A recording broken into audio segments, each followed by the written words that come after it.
आज हम लेंगे सारणियों के प्रकार, यानी काइंड्स ऑफ टेबल्स। कितनी प्रकार की सारणियाँ हम तैयार कर सकते हैं उसके बारे में अध्ययन करते हैं। तो जब हम सारणी के इसमें देखेंगे तो इसका हम देखते हैं कि सारणी 3 तरह से तैयार की जा सकती है। सबसे पहले आता है हमारा उद्देश्य के अनुसार, दूसरा आ रहा है मौलिकता के अनुसार और तीसरा रचना के अनुसार। यानी हमारे 3 मुख्य शीर्षक में 3 प्रकार से सारणी को तैयार कर सकते हैं। तो सबसे पहला आ रहा है हमारा उद्देश्य के अनुसार सारणी देना। तो उद्देश्य के अनुसार हमारी 2 तरह की सारणी पाई जाती है। पहली हमारी सामान्य उद्देश्य वाली सारणी, तो दूसरी विशेष उद्देश्य वाली सारणी। सामान्य उद्देश्य वाली सारणी से तात्पर्य यह है कि इसमें कोई विशिष्ट उद्देश्य नहीं होता है, फिर भी वह अनेक सामान्य उद्देश्यों की पूर्ति करती है। सामान्य उद्देश्य सारणी प्राथमिक एवं सामान्यता एकमात्र उद्देश्य समंकों को इस प्रकार प्रस्तुत करना है कि व्यक्तिगत इकाइयाँ पाठकों द्वारा स्वयं खोजी जा सके। ऐसी सारणी किसी प्रकाशित प्रतिवेदन के साथ हमेशा ही संलग्न रहती है। यानी जो सारणी किसी विशेष उद्देश्य से न करके एक सामान्य उद्देश्य हेतु तैयार करते हैं उसे हम सामान्य उद्देश्य वाली या जनरल पर्पस टेबल कहते हैं। उद्देश्य के अनुसार हमारी दूसरी सारणी का प्रकार है विशेष उद्देश्य वाली सारणी। जैसा कि नाम से ही स्पष्ट है कि विशेष उद्देश्य वाली सारणी का उद्देश्य विशेष होता है। ऐसी सारणी किसी विशेष उद्देश्य की पूर्ति हेतु सामान्य उद्देश्य सारणियों से ही तैयार की जाती है। ये अपेक्षाकृत छोटी होती है। इनमें अधिकतर माध्य, प्रतिशत, अनुपात, गुणक आदि का प्रयोग किया जाता है। अनावश्यक समंकों को इसमें हम छोड़ देते हैं। ऐसी सारणी को संक्षिप्त सारणी या विश्लेषण सारणी भी हम कह सकते हैं। नेक्स्ट आता है हमारा सारणी के वर्गीकरण में मौलिकता के अनुसार सारणी तैयार करना। मौलिकता के आधार पर हम 2 प्रकार की सारणियों को तैयार कर सकते हैं। प्रथम प्राथमिक सारणी, दूसरी व्युत्पन्न सारणी। प्राथमिक या ओरिजिनल या इसको हम प्राइमरी टेबल भी कहते हैं। इसमें इस प्रकार की सारणी में वर्गीकरण के पश्चात समंकों को मूल रूप से ही प्रस्तुत किया जाता है। इसे हम प्राथमिक या वर्गीकरण सारणी भी कहते हैं। यानी ऐसी सारणी प्रथम बार ही तैयार की जाती है। इससे पहले इस प्रकार की सारणी तैयार नहीं की जाती है, उसे हम प्राथमिक सारणी कहते हैं।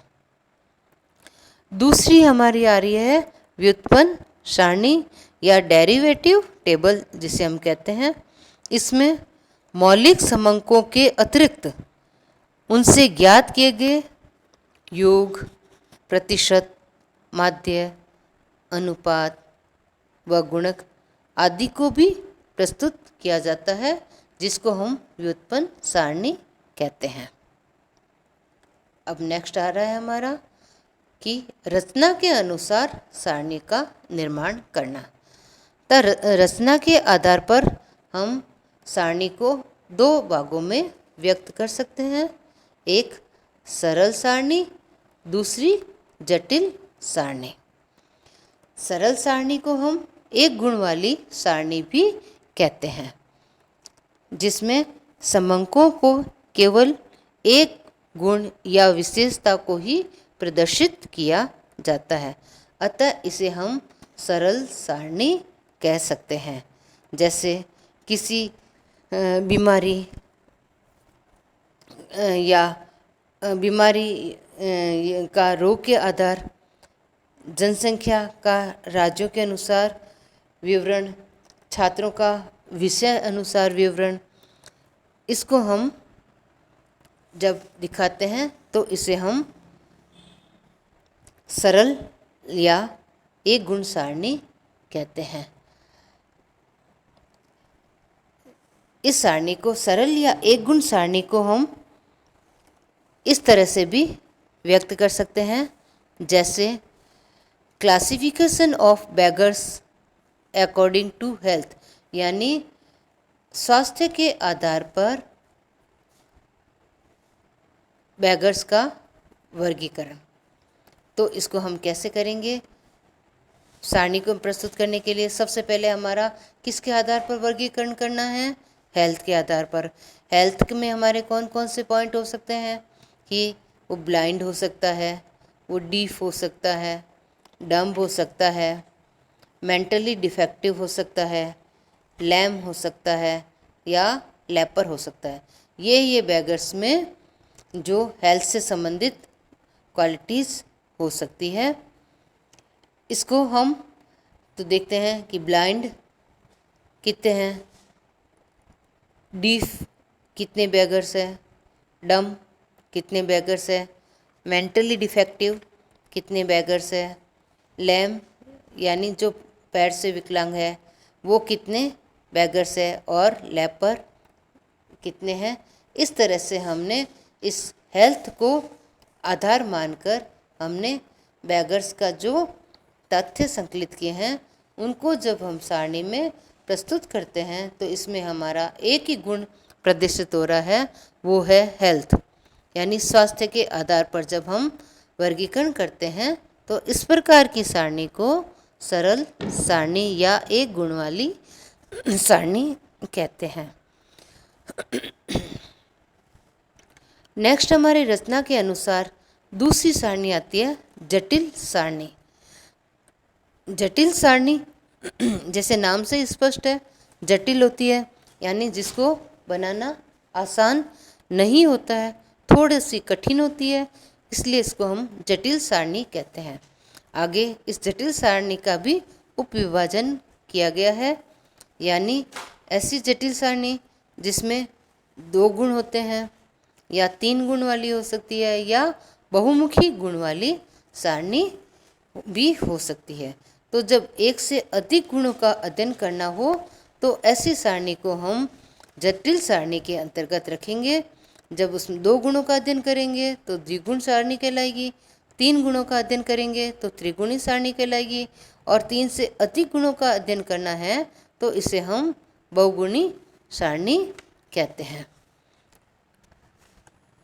अब लेते हैं हम द्विगुणी सारणी।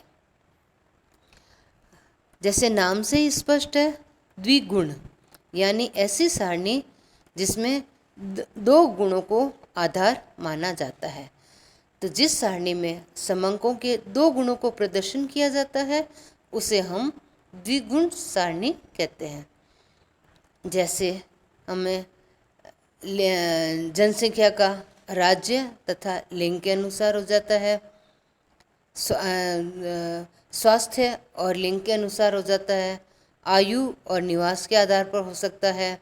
तो इस तरह से जब हम अध्ययन योग्य 2 गुणों का हम अध्ययन करते हैं तो 2 गुणों को जिस रूप में व्यक्त करते हैं, जिस सारणी में व्यक्त किया जाता है उसे हम द्विगुण सारणी कहते हैं।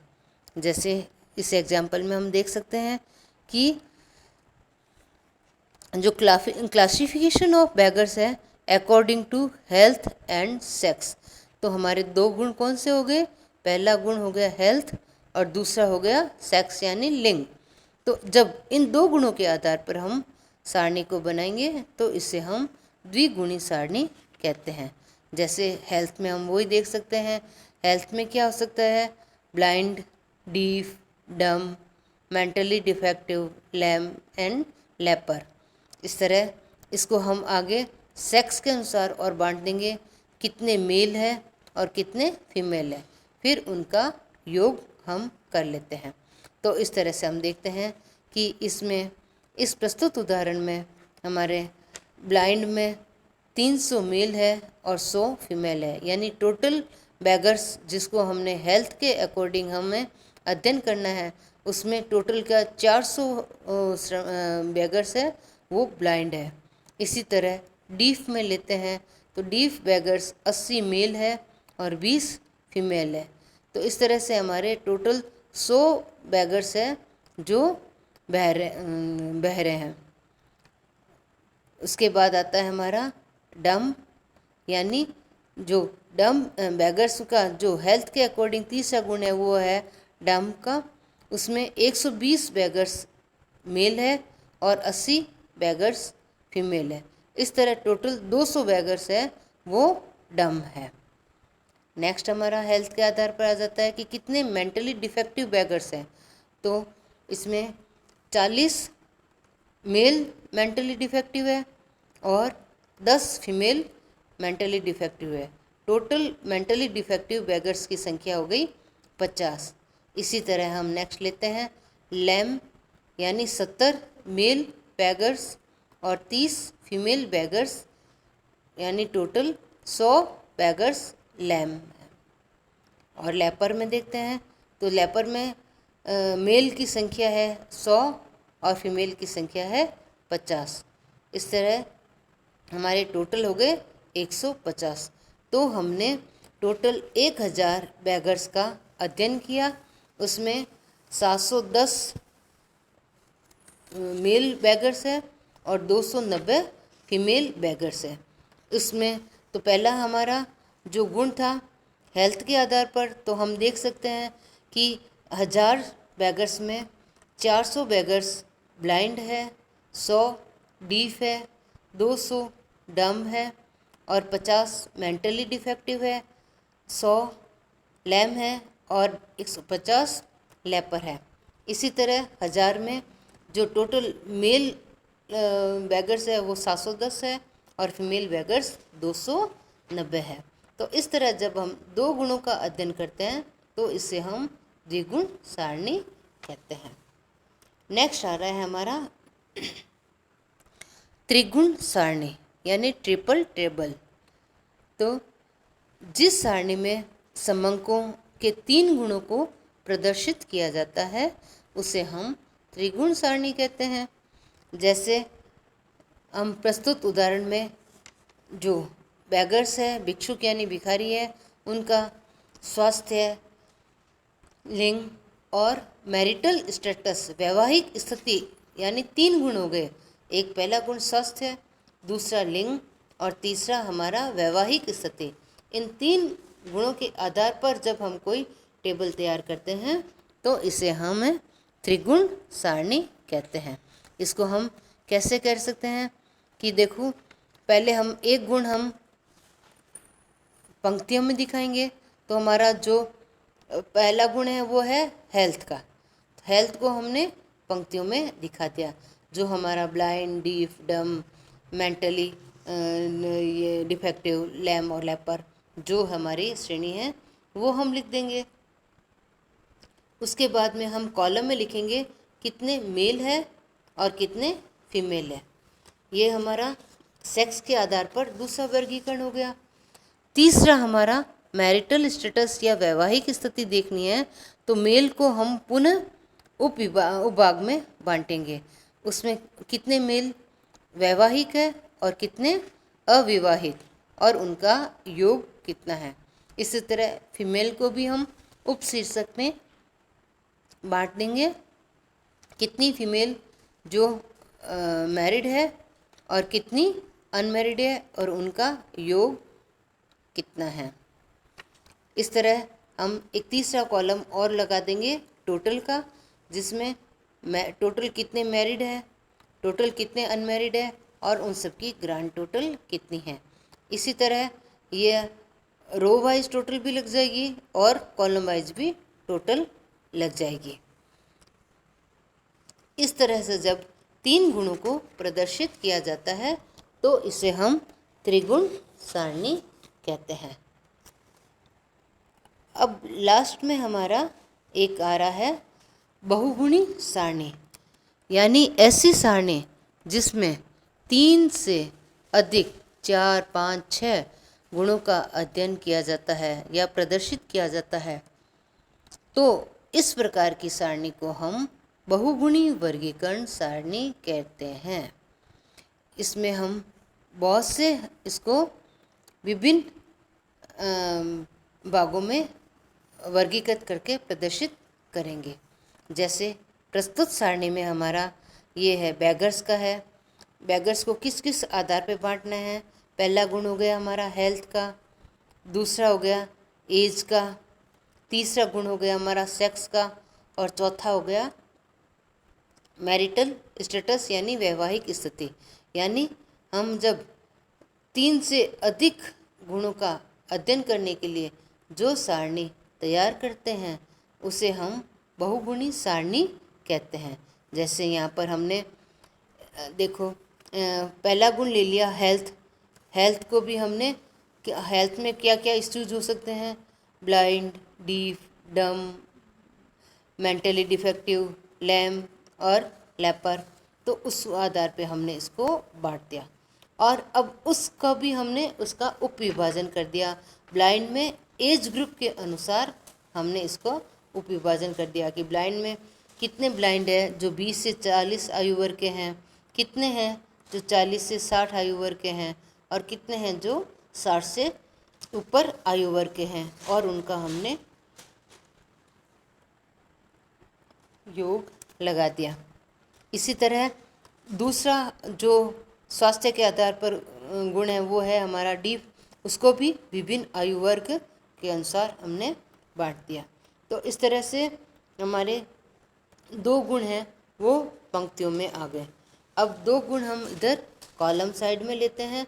सबसे पहले लेते हैं हम उसको लिंग के अनुसार मेल, फीमेल और टोटल में डिवाइड कर देते हैं। फिर इसका हम उपविभाजन करेंगे जिसमें कितने मेल वैवाहिक है और कितने अविवाहित और उनका योग कितना है। इसी तरह फीमेल में भी कितनी विवाहित है और कितनी अविवाहित और उनका योग कितना है, ये हम लिख देंगे। इस तरह से हमने 2 गुणों को प्रदर्शित कर दिया यहाँ पर, एक तो सेक्स के आधार पर, दूसरा वैवाहिक स्थिति के आधार पर। उसके बाद हम इसके भी टोटल लगा देते हैं। ये टोटल में कितने टोटल मेल और फीमेल का योग मैरिड है और कितने टोटल मेल और फीमेल अनमैरिड है, और उन सब का योग यानी ग्रांड टोटल हमारी कितनी है। जब इस कॉलम का योग और पंक्ति का योग बराबर आता है तो हम मानते हैं कि हमारा गणना कार्य सही है। इस तरह जब हम 3 से अधिक गुणों को प्रदर्शित करने के लिए जो सारणी तैयार करते हैं उसे हम बहुगुणी सारणी कहते हैं।